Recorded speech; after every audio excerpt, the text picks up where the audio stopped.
Welcome everyone today. This is Janice Thompson and you're watching the Janice Thompson Show. Hopefully you're watching it on Channel 16 or maybe on the internet. The topic of our show today is a nun's perspective, and I'm really happy to have with me today three wonderful sisters. We're going to provide transparency for you and probably give you some information that you were not aware of. I'm excited about our show, and we're ready to move along here. We have Linda. Hi, I'm Sister Linda Neal. I'm the director of the St. Joseph Worker Program for the Sisters of St. Joseph of Carondelet in the Albany province, and also work together with Sister Ann Christie at St. Joseph's Place on Albany Street.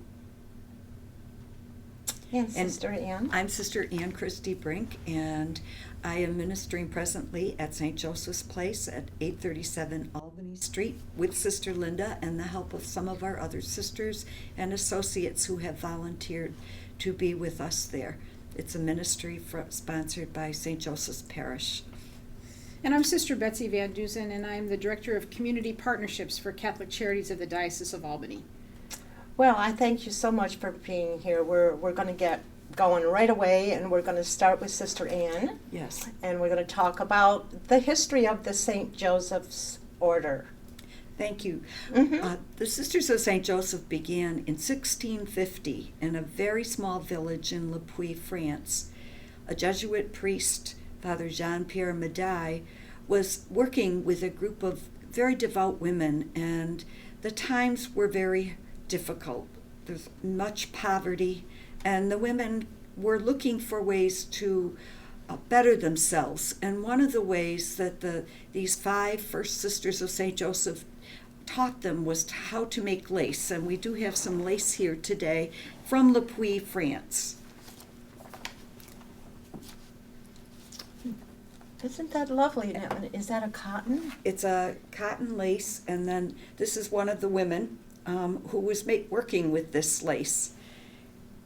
This community grew and flourished until about the time of the French Revolution, and many convents were closed, and the women were made to go home to their families, and a few that did stay open, the sisters were sent to the guillotine, including one of the superiors, Sister, help me here, Sister Mother St. John Fonfon. And Mother St. John was scheduled to be executed on July 28th. Robespierre fell the night of July 27th, so she was spared. And when she returned to her convent with the sisters, they grew and flourished again after a few years of suppression.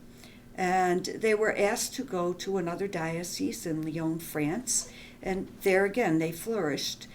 They were doing teaching, working with orphans and things of that nature until 1836, when Mother St. John Fonfon was asked to send sisters to St. Louis here in the United States.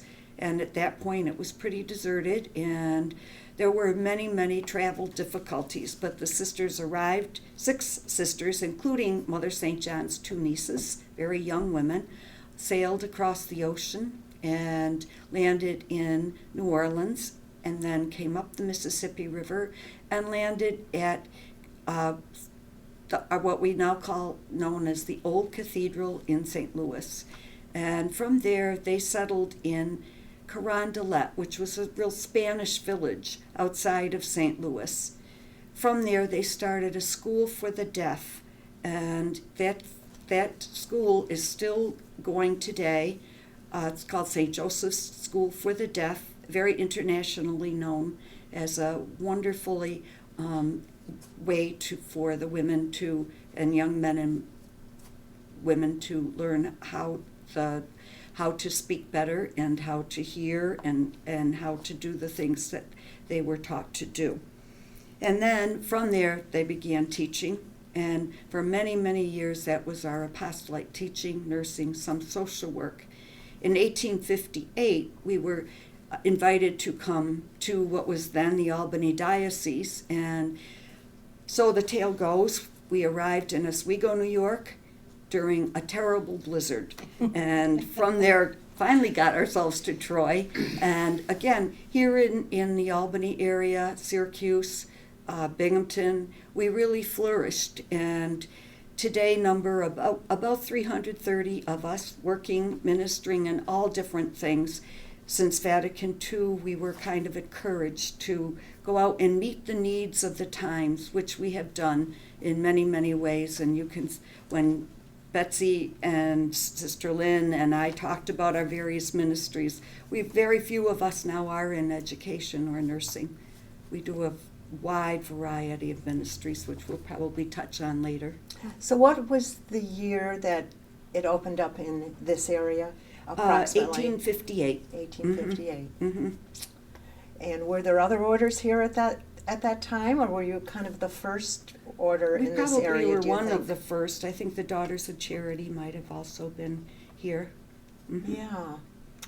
Wow, that's so interesting. I hope the audience is enjoying hearing about that. Mhm. Now, what is the mission of the Sisters of St. Joseph? Well, I think to talk about the mission, we have to talk a little bit about the charism. And the charism is not really a word that is in regular parlance. In fact, if you Googled it, you wouldn't find it. But Really? yeah, a charism is a gift that's given to an individual or a group, and it's really shared with the whole people of God. We like to think of our charism as the charism of unifying love and reconciliation. So certainly, we Sisters of St. Joseph don't have the market cornered on unifying love, but there's that special spark, or as one sister just explained, the charism is a doorway into the gospel. So it's a way to really experience something in the gospel that Jesus taught and lived. So for us, unifying love is the major doorway into the gospel that we share with people and people share with us. Mm-hmm. But I think the interesting thing is also how we all interpret the charism just a little differently. Mm-hmm. So. Yes. Mhm. The other thing that's very interesting is different congregations and different communities have different charisms, and how you decide, how do you decide what community to go to? Well, it's said that the charism is in you. So then you're attracted to the charism in the sisters that you meet. So, for instance, a good friend of mine and I discern community together, but to two different congregations. She's a Dominican sister, and I am a sister of St. Joseph. We had different charisms. Within us, we had a different charism.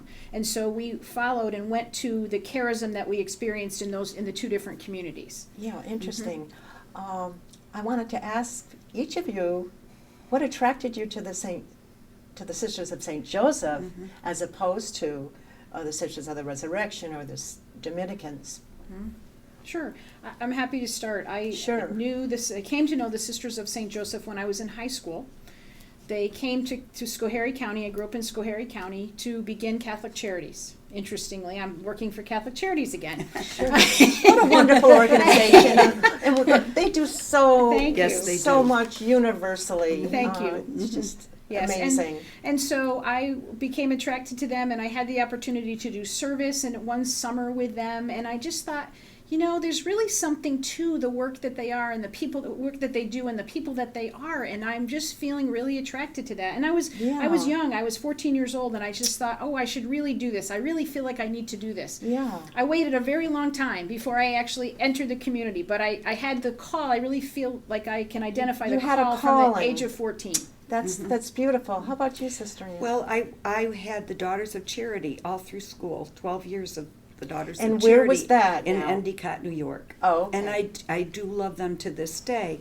But when I was in high school, the Sisters of St. Joseph began a parish school in Endwell, where I grew up. And I think it was there, I never had seen sisters be so friendly, and almost like human before, and Yeah. so I really grew That's to, that's a really good point you're making. yes, and Yeah. I really grew very fond of them. And when I finished high school, I entered our community at that point. And I can remember my mother and father coming to visit one day. And my mother said, "Okay, are you ready to come home now?" Aw. I said, "No, not now. I think I'll stay a few." So this was right after high school? Right after high school, I entered. Yes. And you too? No, actually, I entered. I was 25 when I entered. Oh, okay. So you had quite a time between 14 and 25 It was, to yes. make that Mhm. decision. And how about you, Sister Linda? Well, I never wanted to be a sister. I think there's a poem about God being the hound of heaven, and I think that was my experience. Like I kind of said, okay, if this is what I think you want me to do, I'll try it out, just so you'll leave me alone. So that's really why I That's so entered. interesting. Yeah, the convent. But it's really amazing that I think God helps a person to find what's going to bring that person the fullness of their human personhood, and also what's going to give them real joy. Yes. And so God knew a lot better than I did at when I was 19, what was going to bring me to the fullness of joy in my life. And after struggling with God for a little while, wrestling, I finally said, this is really it. This is what I'm supposed to do with my life. So What do you think you would have done had you not become a nun? I wanted to be a teacher, and I wanted to just live on the family farm and farm during the summers and teach the rest of the year. So Now, was that around here? no, that was in South Jersey. So Oh, we do South have Jersey. farms in Jersey, yes. Oh, yes, you do. Yes, you It's do. not all blacktop. Yeah. So Yeah, we don't hear too much about those No, farms, though, no, do we? no. that's why it's the Garden State. But- That makes sense. Yeah, that makes real good sense. I just want to make a note that we're all here today because of a dear friend of mine and friend of all of yours, Helene Smith. Back in maybe January, she Last year. kind of coaxed us to do something on television, and it's been a work in progress, hasn't Yes, it? it Yes, yeah. Took a while. But sometimes good things take a while, and this is so wonderful to be able to expose you to the community, because there's still that kind of cloak of mystery around the nuns, and that goes back to our youth, because there was a cloak of mystery then. Yes, there was. And they wore a cloak. So it's wonderful to be able to show the changes that have taken place. And there are still a couple of orders that wear habits, but Yes. when did the Sisters of St. Joseph go from the habits to the street clothes? It was after Vatican II. I was a novice at that point. I wore the habit for 6 months, and then we were encouraged to change to a more modified dress, which was still pretty, we were sisters. And then as time went on, we began to wear regular clothes. It was So you really blend into the to community. blend in, and that was one of the gifts of Vatican II. I think that we were told to go back to our roots, which we did, and to also be with the people. And certainly we have continued to do that, to be present to our dear neighbors. Yeah. And if you think about 1650 in France, they were the sisters at that time wore the dress of the widows of the day, and you can imagine at that time in France there were a lot of widows. So Yes, and it the was sisters probably were black. Not, the sisters were It not was. standing out. They No. weren't sticking out because there were many people who had that experience, and so Sure. the dress of the widow of the day today is different than that. It would be ordinary clothes like we're Right, wearing here right. today. And so Sure. that's why we don't have a distinctive habit in that same sense. I like to Yeah. kid that I have enough bad ones. A bad habit? Oh, boy. You're full of I these haven't little... noticed too many. little quips here. I think it's also like it's part of our history to go back to being nondescript among people, but also the communities that have maintained the habit. They have another way of looking at it, and that is that they want to be a special kind of witness. And the beautiful thing about the church is there's enough room for all of us. Mm-hmm. There's so many different charisms, and there's so many ways of living those charisms, and there's so many ways of approaching people. So, we have this thing about serving the dear neighbor and God without distinction, which has many layers of meaning. But also communities that have retained the habit, they see their service and their witness in a different way. And it's wonderful that we can all be who we are. Mm-hmm.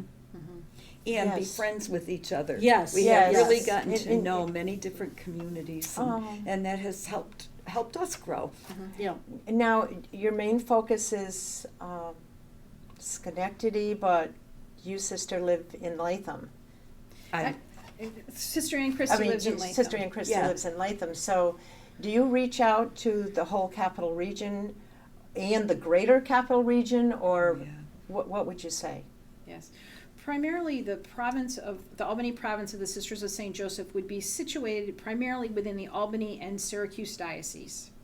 So within the Albany diocese where we are spread out all over. We're up in the North Country, we're down south, we're out west, so we're spread out throughout doing all different kinds of ministries, working in parishes, working directly with the poor, working in hospitals, teaching in colleges and universities, elementary schools, and really engage with the people in all different kinds of ministries. Yeah. And specifically, I'm involved with Catholic Charities in the Diocese of Albany, so our work takes us to all 14 counties, 10,000 square miles. Yeah. The programs of Catholic Charities. So there's lots of territory out there that I interface with at different times. Now, you go out to Albany every day for 5 do. days a week, I do. for 9 o'clock till 5. Yes, thereabouts. And then from there, you go other places, you're back and forth. So you drive a lot, I I'm do sure. drive a lot. You drove here today. I do. I spend a lot of time in the car. Yeah. Is that okay? I love driving, and so I love driving too. It's Yeah. really it's a great time to clear my head, and actually God and I do much talking and discussing and figuring Yeah. things out in the car. It's Yeah. a great time of prayer for me. Yeah. I bet the audience would have a lot of questions for you. I'm just going to ask something that just came into my head. Do you keep music on? Do you listen to anything while you're driving? Sometimes I do. Sometimes I just want quiet. I just Yeah, want it to I be like nice quiet. and quiet. Actually, I often listen to K-Love, which is a Christian radio station, because I like I worked with young people for a long time, and so I like the upbeat music that is played on that station. Yes, a lot and of it's people very do. positive. It's very positive, upbeat, encouraging, and they talk about the encouraging word and the like. So if I have the radio on, it's typically that. Sometimes Yeah. I listen to books on tape, or on CD. On tape, I'm dating myself. On CDs. Yeah, we know all about those tapes. Yeah. I have a lot of them yet. So what is a typical day like? I kind of get an idea what your day is like, but what is a typical day for you, Sister Linda, and you, Sister Ann? I think the audience would like to know Well, kind of what your usually- day is like. Do you have to follow a rigid routine? Do you have flexibility? Very much flexibility. I'm an early riser, so I usually get up and spend some time in prayer. So private early prayer. meaning, what is early? 5:30ish. Oh, that's early, very early. Yeah, and I usually spend some time in prayer and then come over to Schenectady, and then we open up at 9 o'clock at St. Joseph's Place. Yes, which we need to talk about Yes. St. Joseph's Place in a And minute.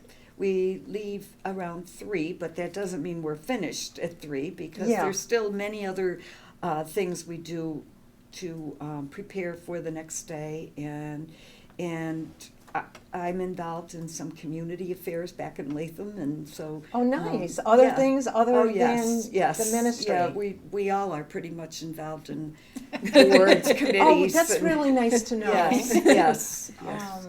Any that you care to mention today? Well, I know I'm, right now I'm on the SICM, it's not a board exactly, but a group, the Schenectady Inner City Ministry, so that's Yes, once a very month. important organization in Yes. Schenectady. So, and then on the community, I'm on one of our boards called the GURI Board, and it helps to fund our retirement and the needs of our retired members.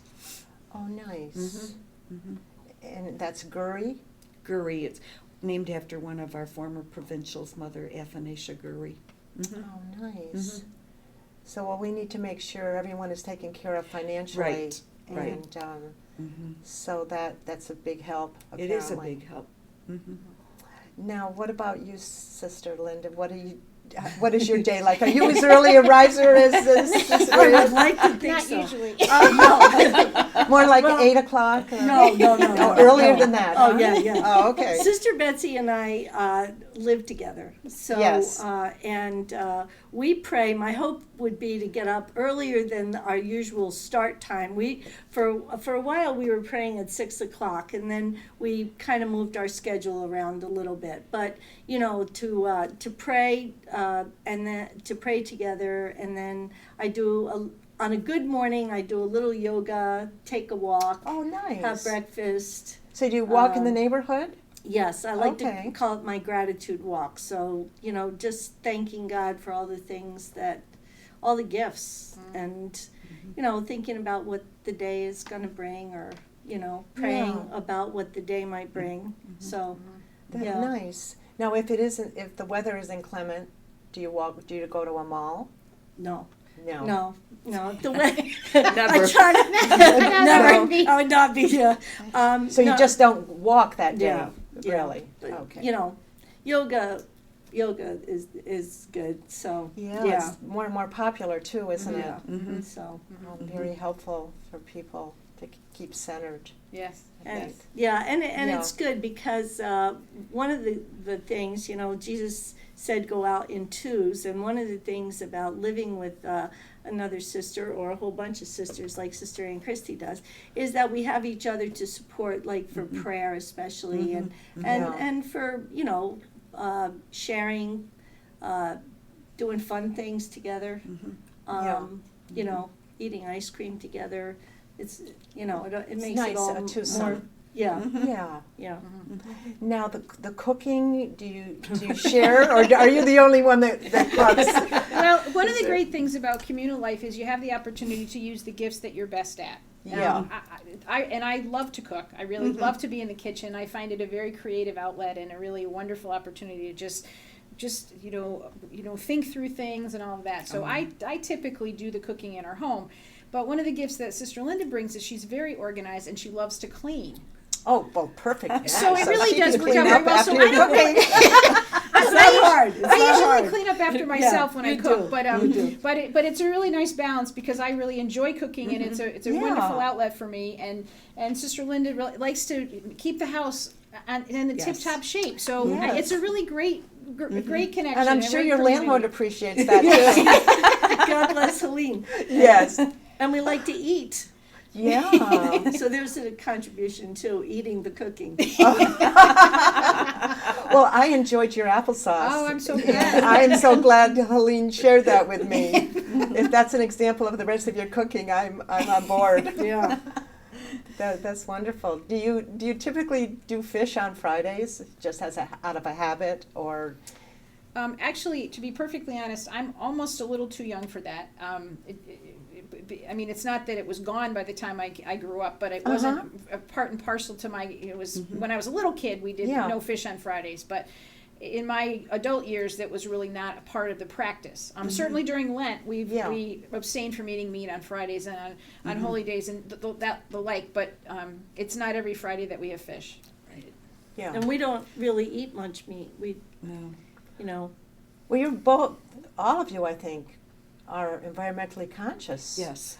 Which I found that out recently when we were talking about water, and Yes, we all whipped out our water Water bottles. you have your own special water bottles that you brought here today. And I'm used to bringing a lot for my shows because I like to have a little celebration after. I like to bring some food, beverage, and you didn't want any of it. And No. I said, hooray, this is the first time I haven't done that. Yeah. So it was a little freeing, actually. So I appreciated that. I want to talk about St. Joseph's Place. Is this a good time for An ad. an ad? I think it's a perfect time for that. Hopefully Randy will catch a nice picture of that. Okay. Oh, that is So, really special, This isn't is it? this is the sign that hangs in the front window at 837 Albany Street. So Yes, I've been there, and you opened up recently, had an open house. Would you like to elaborate on all that? One of you. Well, just a quick history of this. Our sisters have been on Hamilton Hill for nearly 95 years, and until just recently, Sister Rosemary Enders, who was our mentor in all of this, had worked over at St. Columba's Sacred Heart, and when she left, there was no Catholic presence on Hamilton Hill because the parishes had closed. So is that where the sisters resided, right at the Sacred Near Heart? there. They Near lived there. in apartments there. Father Michael Hogan, who had been at Sacred Heart St. Columba's, was very anxious to have a Catholic presence on Hamilton Hill. And he was, until his death, pastor at St. Joseph's. And so the two of Right. us began working about a year ago with him, and we found this beautiful spot on Albany Street that Schenectady Inner City Ministry bought the building, and we're paying rent to them, which is the Christian Service Committee at St. Joseph's. I want to give them a plug. Has volunteered to pay the rent. So Now, and who is volunteered again? the Christian Service Committee at St. Joseph's, which Okay. originated originally at Sacred Heart St. Columbus and is Okay. carried on. And Oh.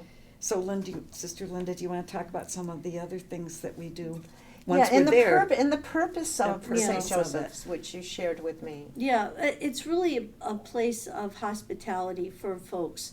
That's one of the things that we learned going around for over 9 months and visiting with the different agencies and talking to folks who were guests at some of the agencies. You know, what's really needed here, because really Hamilton Hill, there's a lot of wonderful service providers there. There are. Catholic Charities is there, and you know, and a lot of different Sikkim, SCAP, Bethesda. I mean, there's a big long list of different providers, and they said, well, people need a place where they can just go and talk or have some quiet, pray if they want to. We're non-denominational. People don't, you know, there's no expectations of that you're Catholic or that you're even Christian, or, you know, we've had visitors or guests from other faith traditions, and just a place to talk and to be heard. And people don't even have to reveal that. No, is what no, you're no, saying. No. If they choose No. to, they can. If they don't have to. Right, No. so they can come in for a cup of coffee, stay a while, get out of the rain, you know, as the weather gets colder, get out of the cold, and you know, have a laugh, have a cry, whatever people need. So we don't give direct services, but we do try to help people find where those services are available. Yeah, I call you a liaison Yeah, between that's, yeah. the community and the services that are available. Would that be a correct Yeah, It's that's, a very good yeah. term. term? Mhm. Yeah, and you probably will be busier over the winter. Yeah, it seems Yes, so. the past couple of days, our With the guests weather have increased, chilly. and it's wonderful though. And we do usually have prayer at 9:30 in the morning, Okay. and the people, our guests are more than invited to come in and pray with us, and they have been doing that, which is very gratifying. Yeah. We usually read a little scripture and have a reflection on the scripture, and offer some prayers for what we might need that day. Sure. Mm-hmm. So this will be your first winter here. It will be. It'll be interesting, and you may be referring some maybe to the city mission, for instance, correct? Yes. Mm-hmm. or the Salvation Army So, or yeah. social services. Where was the Catholic Charities, or where is the Catholic Charities presence in that neighborhood? We have an outreach van connected to our care coordination services, and we also have senior services here in Schenectady. So we have Day Haven, which is at the Annie Schaefer home, which is a day shelter for folks who are senior adults who need a place to, during the day. And then we also have meal sites. We have senior meal sites scattered all over Schenectady. And then Meals on Wheels. So we have Meals on Wheels that go into the local community. So there's much going on for the senior population through Catholic Charities here in Schenectady. Yeah, that's wonderful. I think people come here from New York City area because they know how good the services are here. Mm-hmm. Yeah. I would love you to talk about the woodcut. Oh, yes, the woodcut. This image of Saint Joseph has been done by our sister Marian Honors, who's an artist, and I think we picked it because Joseph is engaged in the everydayness of life. He's got his shirt sleeve rolled up, and he's ready to work, and he's a regular person who's at his task. And I think that's the folks that are our guests. Right. It really is all about action, isn't it? And getting involved in doing something. Yes. I think in our lives it's a combination of action and contemplation. We live in community so that we have a place to be nourished and to pray and to be still, and then from there we go out and do service. So we have apostolate out in the world, or ministry out in the world. And so for us it's really about balance. It's about being, and that's the prayer part and the stillness and the community life, and then it's about doing and going out and engaging in the world and challenging the world and advocating for right things in the world. So I think for us it's really a combination of those two things, and I think I think it's always a question of balance for us. It's true of everybody. It's a question of balance, but I think for us it's very clear that those two things we wish to really work at keeping in balance, that in fact action and contemplation are really important parts. How are we able to do what we can do? Well, it's not under our own power. It's not under our own ability. It's really because we trust in a God who helps us to do that and guides us in doing that and teaches us how to do those things. And so for us it really is that balance of the two things. Sister Ann, I wanted to talk a little bit about the Latham residence where you live and what goes on there, and What does A lot goes on? Every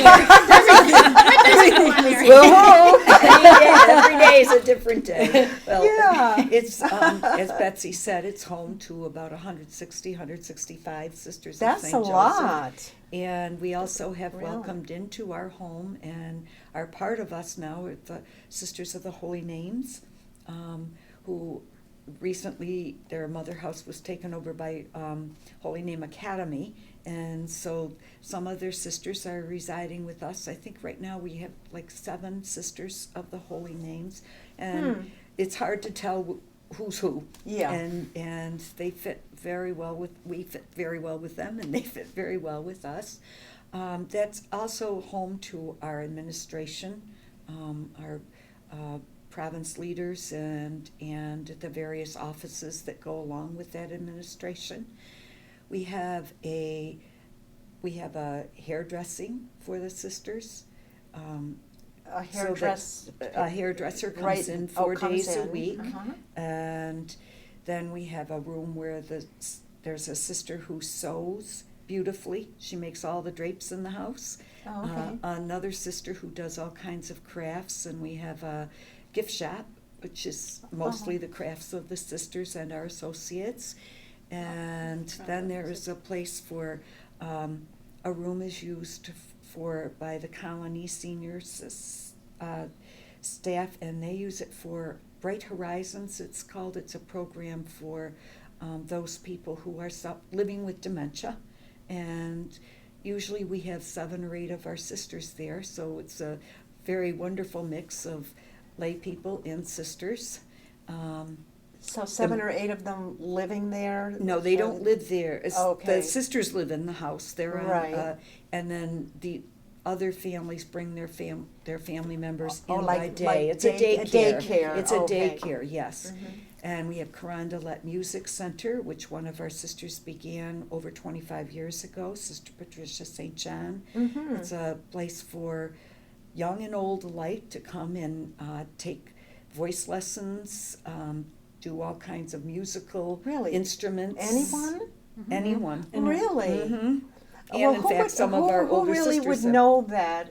Well, This is why it's so there's important that advertised. we can It's bring yes, this out and today. it needs to be, if you are looking for a place to learn yourself to play the piano or sing or Really? take drum lessons, violin, or if you're looking for your child or your grandchildren, there's a kinder music component of the program. Really? So these tiny little babies are there, Oh. up to adults, and that's a big part of the house. There's, okay, help me. We also have a large chapel. Yes, a very because- large, And beautiful chapel. we have the blessing of having daily mass. We have a chaplain. Mhm. Father Jeff Burke is our chaplain. He comes and says Mhm. mass in the chapel each day. Uh-huh. And then we also have a large cafeteria dining room where Mhm. the sisters are able to come and have their meals. Mhm. And then we also have Carondelet Hospitality Center, which is Yes.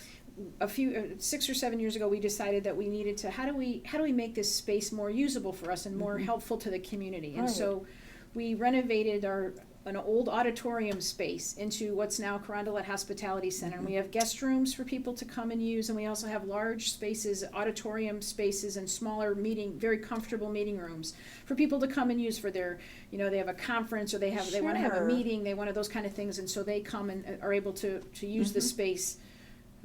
Well, that's wonderful. And how do people know about this service? We would love for them to go on our website. Yes. Okay. Yes. So We have a we great need website. to Yeah. mention the website. We can also Mhm. do phone numbers today. Mhm. Whoever wants to do that. Sure. The be phone my number guest. at our provincial house is 783-3500, Okay, say it one more time, sister. 783-3500. Okay. And our website is www.csjalbany.org. So it's csjalbany.org. And our Facebook page Is is CS Sisters of St. Joseph, isn't it? Sisters of St. Joseph. I don't know. I just have it marked on my. So Just go right But- on. and so Yeah. there are many ways to be in Yeah. touch with us. Yeah. Yes. Right. Yes. all that is accessible from the website, because we also have prayers please, where people can go on the website, and there's a little icon to click, and you could put in someone's name, and the sisters pray for the person. There's no obligation, there's no donation, you just enter the person's name and they go onto a prayer On the list. website. On the website. On our All this website. is on the website. Yes. Repeat the website again, please. csjalbany.org. Okay, that's easy. It is easy. It's Yeah, very easy. makes The other sense. nice thing that's on our website is stories of the sisters coming. Our vocation stories are there, and Yeah. also the stories of people in ministry. So the work that different people are doing, and the exciting things that are happening, and what are Yes. the issues that are important to us? What justice issues are we talking about, and we need to be involved in, and the like. And those things are on our website. Oh, nice. What are the issues that are important to you? We've touched upon some, whoever wants to talk about that. Justice, of course. Yeah. Mhm. We have a link to earth concerns. Mm-hmm. So there's earth justice and earth spirituality, Mm-hmm. and our care of creation, which is a very important part of our calls. We just had a general chapter in 2013. Here's another visual. And Oh, good. We'll So- hold that up a long time now. Okay. And a general chapter is a meeting of all the sisters of St. Joseph of Carondelet. Not everybody comes, but delegates come. And it kind of lays out our vision for the next 6 years, right? Mhm. So we met in California in 2013, and this little booklet has our major concerns and how we're going to partner with others around justice issues and community issues, and earth issues were actually number one in the book. Mhm. But that's my bias, so somebody else better jump in and talk about other justice issues. Well, one of the reasons we did begin St. Joseph's Places, one of the things was for the Sisters of St. Joseph to partner with New Eyes, to look around and see who is not being served, who is underserved, and so really that was one of the impetus to begin St. Joseph's Places as a response to our active chapter. And another one that our province recently affirmed was for us to really look at food as a right. That the number of people in this country and around the world who are what would be called food insecure, who don't know where their next meal is coming from, or who go to bed hungry at night. And so our province has said, we really want to be working on how do we make this different? How do we make this right? How do we advocate? How do we encourage people not to waste food and to tell the story and to talk with businesses and corporations and corporate America and the government to say, we want this to be different and we know that it can be. And when we put our wills and our hearts and our prayers together, we can make this different. And so that's really our province focus to really look at hunger and to say, gosh, why do we have to have food pantries? Why do they have to exist? Now, they certainly do. We know that there are hungry people. But what in the system needs to be different? And what in the system can we help to shape and to work at so that it doesn't have to be that way? What do you think needs to be different, Well, a sister? couple of things that are really critical is one would be certainly the minimum wage. If a person works at minimum wage full-time, they are below the poverty level. Okay, that's the truth. That's really how this goes. So if people can't live on what they're making full-time, then there's a problem. The other thing that's really a problem in this area is affordable housing.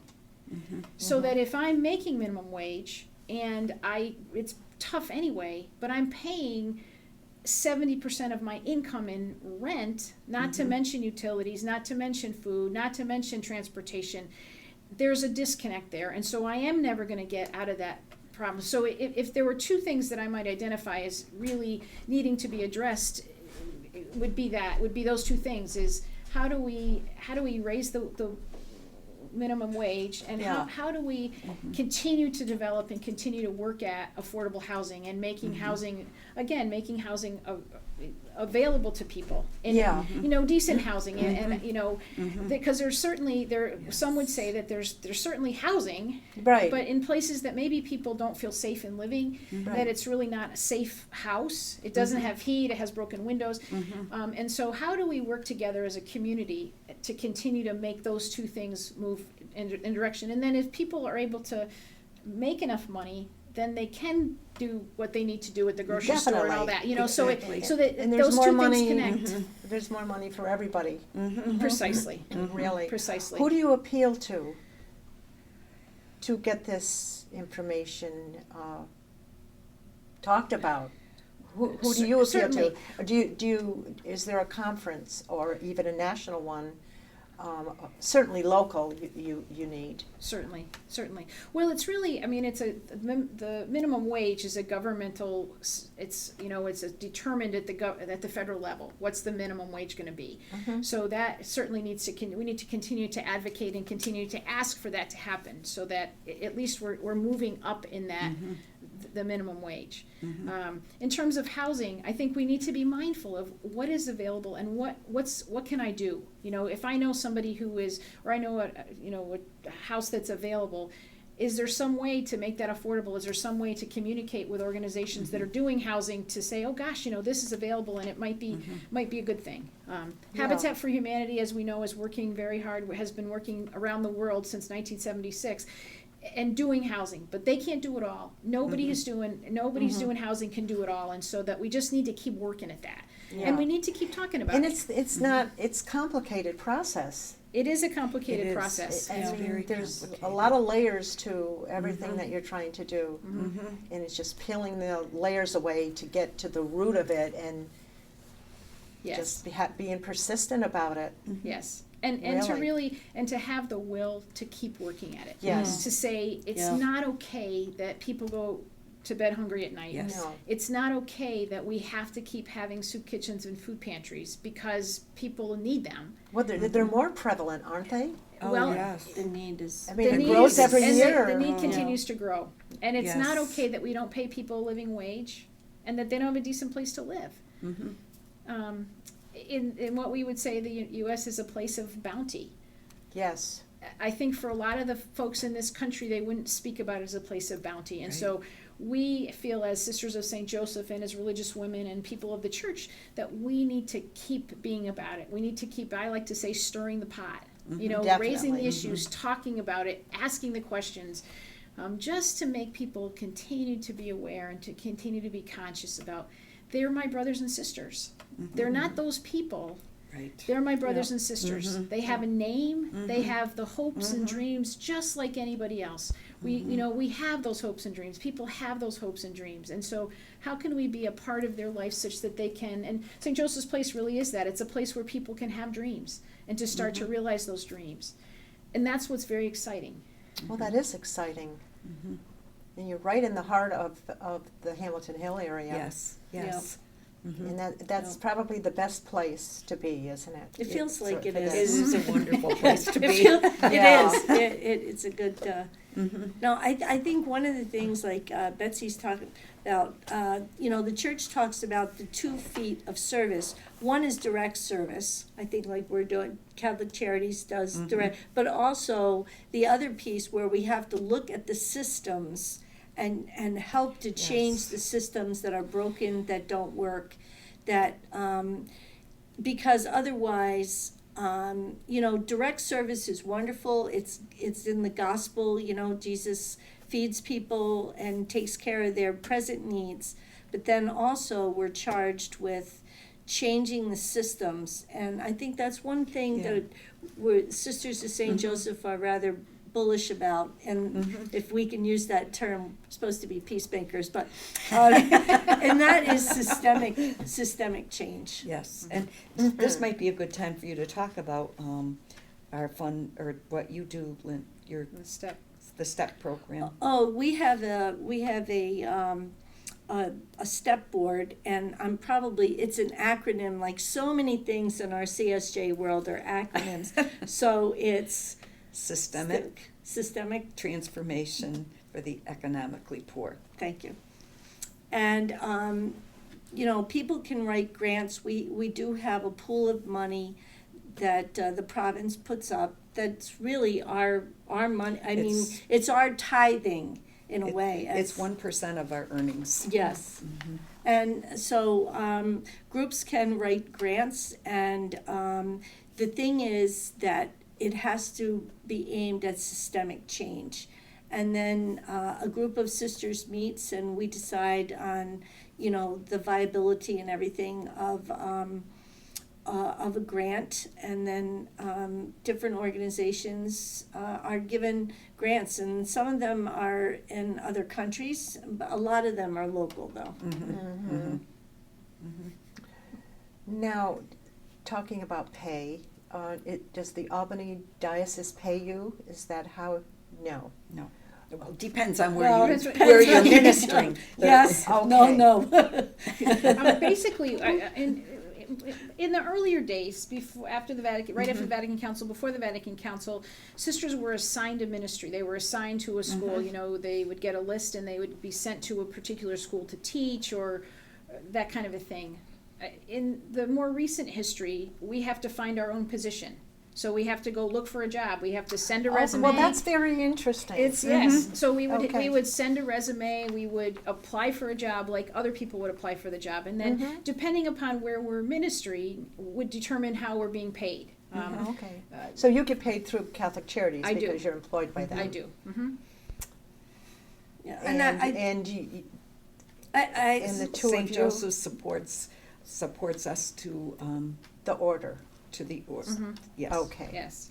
And I think a big part of finding your ministry is also what we call discerning, which is a prayerful looking at our gifts, our talents, what the needs are, and then what the community needs are also. So the expectation is that we would do discernment, our own personal prayerful discernment, but then to go to the person at the province level who is our contact person and talk to them about, this is what I'm seeing, how does the community see that? So there's always that partnership. It's not like an individual thing only. It's, always in the basis of community. So, and that's really important, because some folks, the misunderstanding is, the sisters are just doing their own thing. And really, nothing could be further from the truth. So is this following maybe a misconception It is a that yes. people would Yes. have? Yes. So we're clearing that up Yeah. today. So we might Okay. not get army orders the way things used to be. Like I remember when I was a younger sister getting what we used to call the will of God letter. The will of God says that you're going to go here and do thus. Now, there's no more of those. However, now we're called upon to discern God's will and individually and then communally. So it's a very interesting and deepening process. I think it helps us to deepen our own spiritual lives as we go about trying to figure out where we're really called to use our talents and gifts.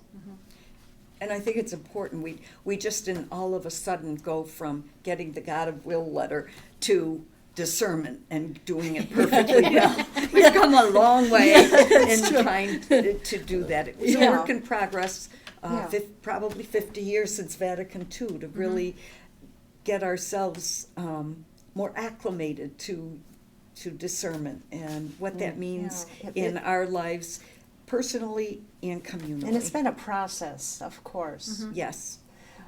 Let's talk about our new Pope, because I know you're thrilled about things. We're going to have another picture of our Pope. He's doing some remarkable Yes, he is. bringing together of the fold, right? Very much so. It's exciting and challenging for us, but exciting to see that he has moved us forward in really considering, like, one of the things I love is he said, we need to smell like the sheep. And that has really spoken to many of us, I think. Yeah, and that means to get down and dirty. Exactly. That's what Exactly. And we really have a special connection to him because he is a Jesuit. And our founder in France was a Jesuit priest. So he's really our brother. I mean, in a very real way. I mean, our founder was a Jesuit and he is a Jesuit. And so there is a very deep connection with the Sisters of St. Joseph and Pope Francis because of that early connection with our founder. And he's really being transformational. Yes. It's just, there's something in the news every day about. And I think, sometimes people say, well, he's not changing any doctrines or this. Well, that's another story. And there are some things that are not going to change, or they're not going to change very quickly, and the church does move slow with those doctrinal things. But he's changed an attitude and an atmosphere that's so very important. And I think his accessibility to regular folks, and just I think he goes about really, that WWJD, what would Jesus do? Well, that his whole demeanor about how would Jesus be, and his servant leadership has been so important. Well, that's just thrilling. Was there anything that you wanted to add? We're nearing the end of our show, and I would like to not have you wish you had said something that you didn't say. So this might be a good time to I think do one that. thing that might be interesting to your viewers is the vows that we take. Yes. We take 3 vows: the vow of poverty, chastity, and obedience. Now, I'm going to speak to one of them, and then these two are going to each speak to another. Okay. How's that? Oh, So I said poverty is the first one, and basically it doesn't mean that we live in poverty, Yeah. unlike many of the brothers and sisters that we work with, but we live very simply, and so we don't own things. That the community has administration of our goods, and when we get paid, the community receives the money that we get, and then we Okay. are provided for.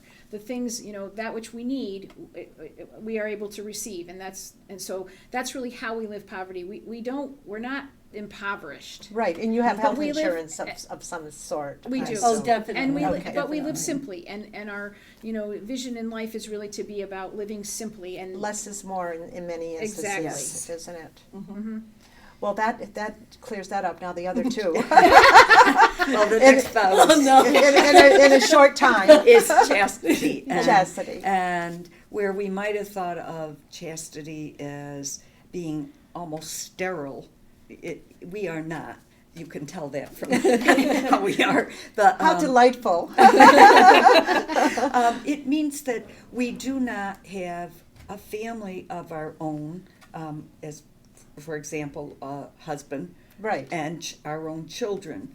But it frees us then to be open and loving to everyone we meet.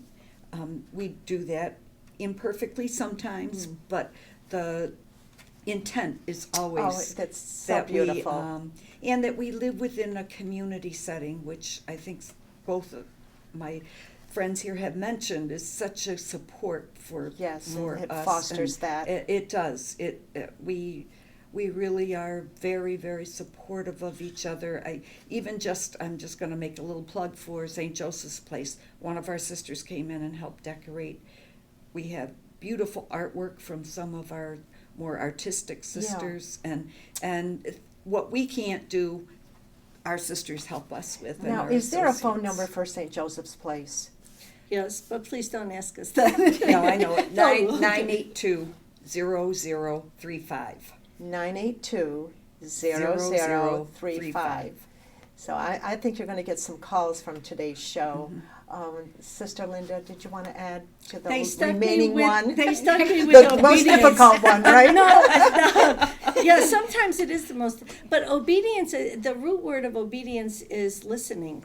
And I think, so it's having a listening heart, so that we really, what is God calling us, to do, what is the world, what are the needs of the world, and what are our sisters calling us to also. So it's really about listening, which is Yes, God easy. gave us two ears and one mouth.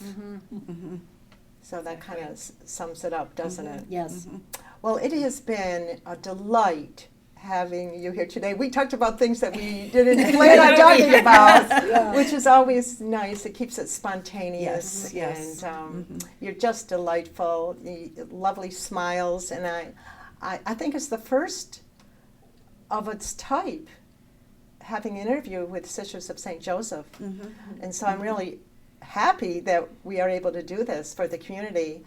People can see us on Channel 16. It'll be up very soon, because I don't think there'll be much editing that needs to be done. And then it'll be seen in 18 counties, and will be on our sac.tv website. So 24/7 worldwide. So you have friends in Europe, for instance. They can get on even their telephone and watch it. Definitely. Well, we'll have to tell our sisters in Peru. That's right. Okay, we'll make sure And you do Hawaii. that. So maybe we'll do a part 2 another time. But I think we covered a lot of Yes. territory today. Thank you so much. I hope you're happy. Because if you're not, I won't be. No, No, it was a wonderful Yeah. experience. Thank and you. We're very grateful. Oh, Yes, that's thank good. I have a little gift for you too. So maybe I can do that right now, because we've got a few minutes. Since you didn't want any food, there's one for each of you, and you can hang it on your tree. Thank you. you. Oh, how Thank pretty. you. Yes. Well, it smells good, too. And it's a gingerbread man. That's nice, thank you. You don't have to eat it. I like the smell of it. Yeah, smells good. Yeah, so thank you again, Thank you. and thank you, audience, for allowing us to join you in your home, and we'll see you another time. This is Janice Thompson, and you are watching The Janice Thompson Show. Thank you.